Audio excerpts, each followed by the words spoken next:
Sound of Music. I like that movie because I watched it when I was really young. I love the music. I love Julie Andrews in it. I love the imagination, the fact that it's about, finding your light and letting it sing. Yeah, and what's my favorite scene? I think my favorite scene in that movie is probably, there's too many. I like them all. I love that movie. I love it when they make the dresses out of curtains and go out on the town and she just frees those kids up. My top 5 movies. My top 5 movies tend to be a little bit mixed genres. So number 1 would probably be Prinzessin Mononoke by Miyazaki. Really love animation and how grand and epic the story is. And it actually is talking a lot about man and nature and industrialization and a lot of big conversations, but it's not didactic. It doesn't tell you that it's having that conversation. It just shows you. I'm a big fan of that. Eve's Bayou. That's by Cassie Lemons. And I like that film because I love the magical realism of it. It's very poetic and it's beautifully shot. And it's about a girl coming to terms with growing up and with her parents' relationship. And there's just this unrest to it that is quite delicious. I'm a big fan of Philadelphia with Tom Hanks and Denzel Washington. Again, another one that has deep social issues and actual impact that shows you without telling you. Another movie that I watched recently, The Lobster by Yorgos Lanthimos. And my goodness, I love that movie. Rachel Weisz is incredible in it. There's that long monologue where she's talking about her father's relationship to her mother, I think. And that it's just so tight.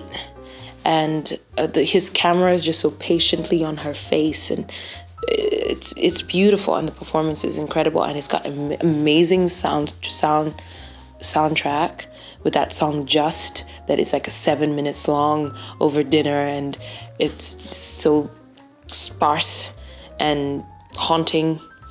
So I like that film a lot. Platoon, another one. So a big thing with me is I like to be in social conversation.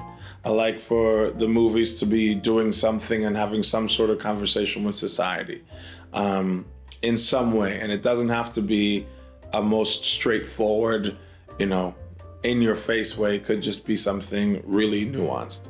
Get Out. It's brilliant, and what Jordan Peele, the director, does in that movie is incredible. He makes racism the monster that it is. And it's just so cool to see that kind of warped perspective, and it's funny and just so politically and socially poignant. And I just love so many moments in that film. And I love it when you see it again and you put all those pieces together. There's so much imagery, so many homages that he's paying to other films. And it's exquisite, and I love talking about it. And Daniel Kaluuya is amazing. The Sunken Place. I mean, even just that notion and how it's just become a part of our language. Now it's the Sunken Place. We all know what that means. So I like its social relevance. I love Boomerang. So it was one of the first times I saw just Black people in a film, and they had jobs that felt very high status. He was Eddie Murphy was the head of an advertising agency, and their problems were very much not tied to Black pain. They were just kind of young and in love and kind of attached to a bunch of other silly things, but that was refreshing to me. I think I'd say Train to Busan. It's a South Korean film. And it's a zombie film that I watched not too long ago. And I'm not one for zombies that much. Like, I'm not a zombie aficionado or anything, but that film is so beautiful. It's a horror film, but it's just, there's something, you invest in all these human relationships as you go along, and at the core of it, there's this relationship between a father and his daughter, and he's taking his daughter to Busan, I guess, because she to spend time with her. I can't remember what the premise is, but they don't spend that much time together, and they're together for this reason. He's going to drop her off. I can't remember, but anyway, and then they go. And they encounter zombies, and it's an apocalypse happening, and you're so invested in these two and all the passengers that you meet on this train. And when the zombies come for them, it's so horrific when they start to fall off, and then just the relationship between the recent zombified and their human counterparts. It's just so tense and so beautiful. And yeah, I highly recommend that film for people who may not like zombie films, because it's the kind of thing that will really open the genre up for you.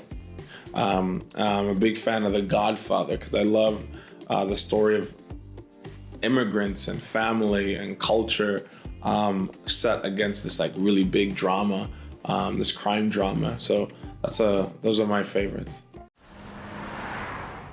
5 on it.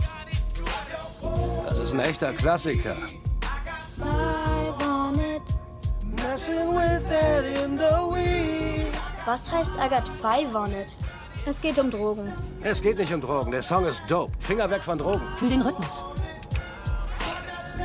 Du hast es. Du hast es. Wahnsinn, Sie sind schon so groß. Wusstest du, dass Gabe ein Boot hat? Das ist ein Scherz, oder? Nein, das ist kein Scherz. Es ist Viertel vor Wodka, oder? Oh ja. Wo ist Jason?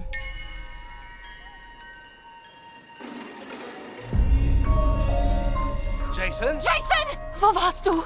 Ich wusste nicht, ob du dich verlaufen hast. Bleib bei mir und ich beschütze dich.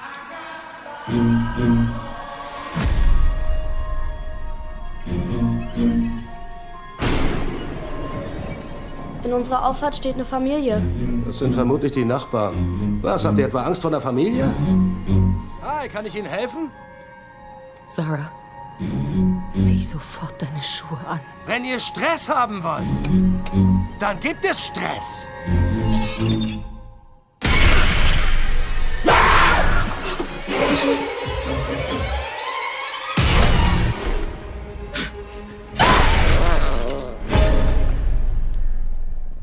Was seid ihr für Menschen? Das sind wir. Die sehen genauso aus wie wir. Die denken wie wir. Die wissen, wo wir sind. Wir müssen weiter und immer weiter. Die hören nicht auf, bis sie uns getötet haben. Oder wir sie.